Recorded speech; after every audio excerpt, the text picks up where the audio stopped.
Well, time for an update in silver hippie land. Which way is the metal going to go?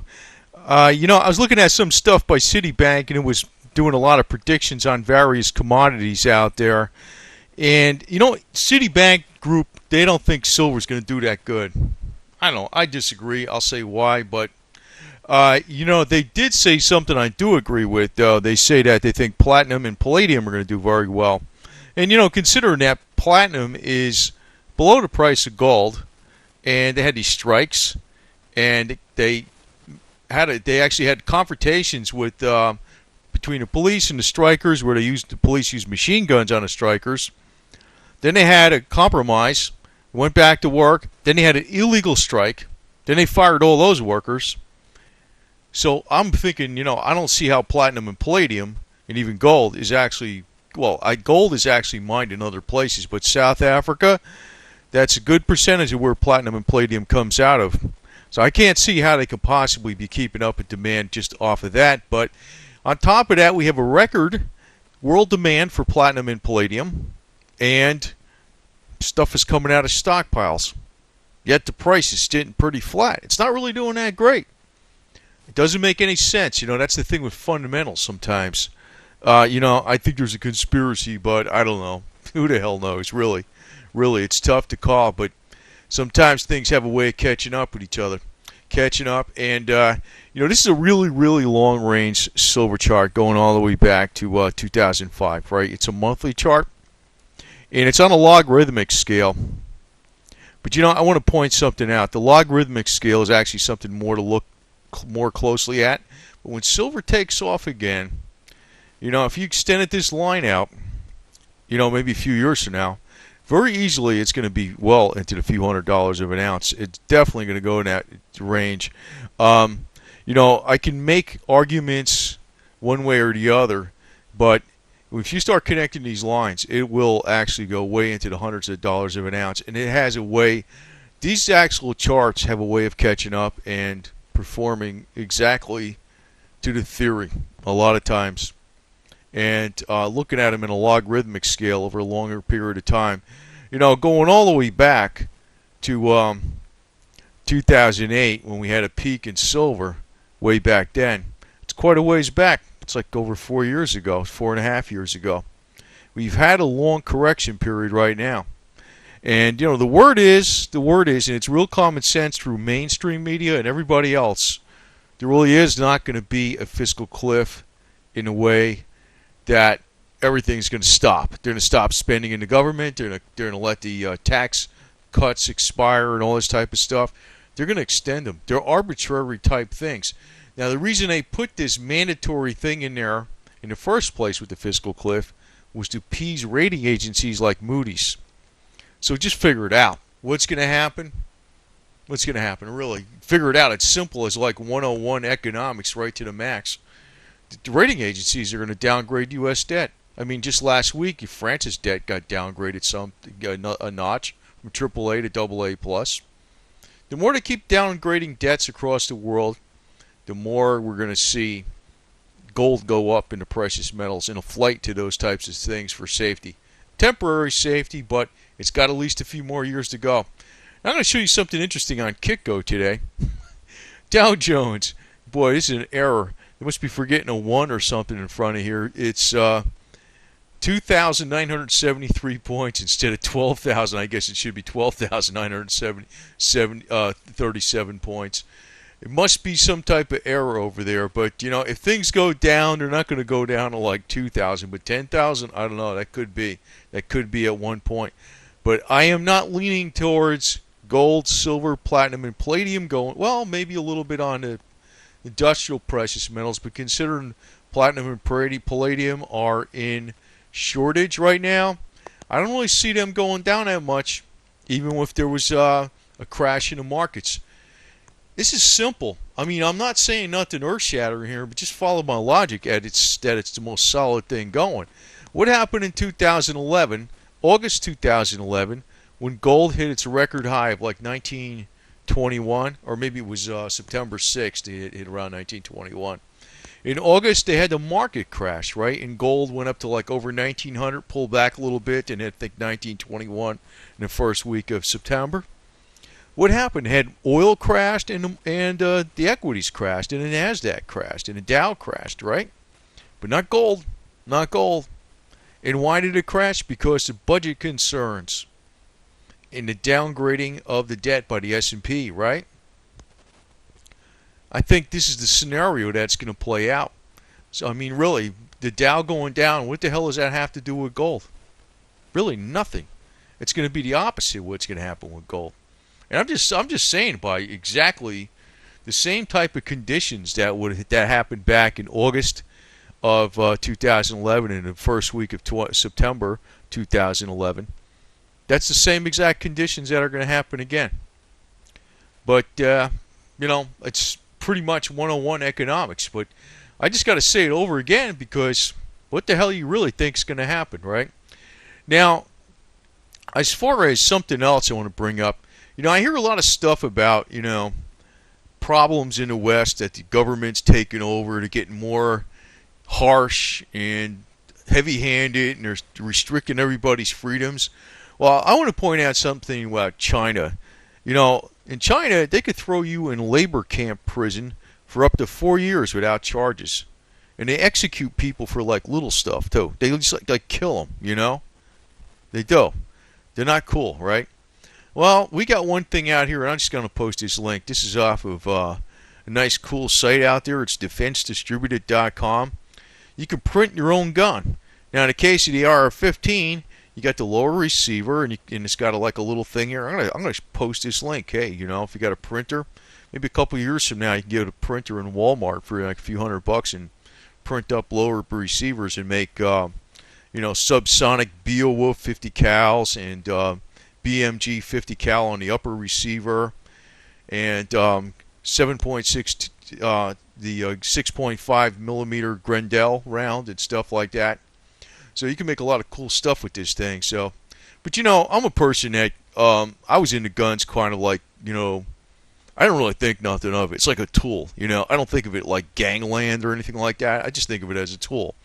And it's just like anything else, you pick up any kind of tool that's a power tool. It can be dangerous in the wrong hands, and just got to use it the proper method. So, but I'm going to post that link about AR-15's defense, because I don't like those liberal yo-yos. I mean, they're not liberals. They're just, I don't know, they're communist. And I could see what happened in China. What happened? China's still communist.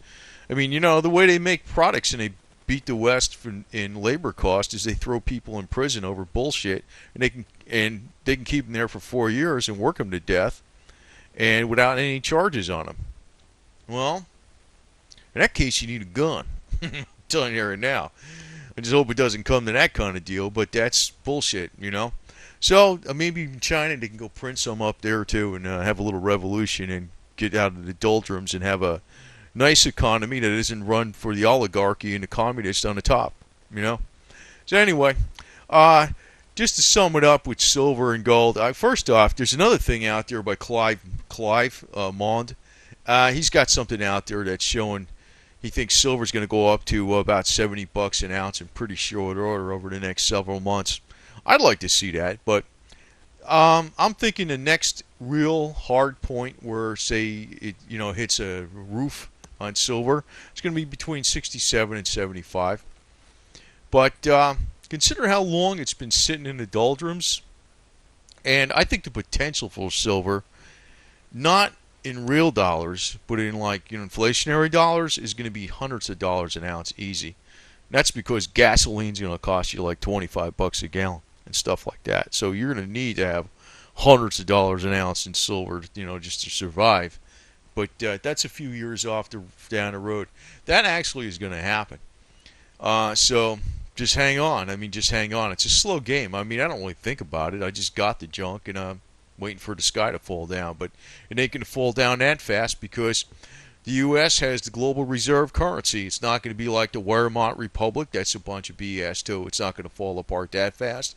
But we can get into about 20 or 25% real inflation. The government might say it's 3%, but, we know, it's not 20% right now, but Actually start thinking about it though. If you start figuring in, well, food right now is not going up a lot, but it was back during a time when silver was moving up. If you remember, when silver started moving up hard from say September 1st, 2010, and then crashed around May 1st, 2011. But in that time period, we looked at food and oil and everything was moving up pretty fast.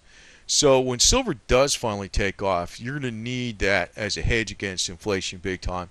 I would not try to hedge that you think silver and gold is going to go down right now because considering that silver is somewhat tied to gold and the market's so small, it could do anything.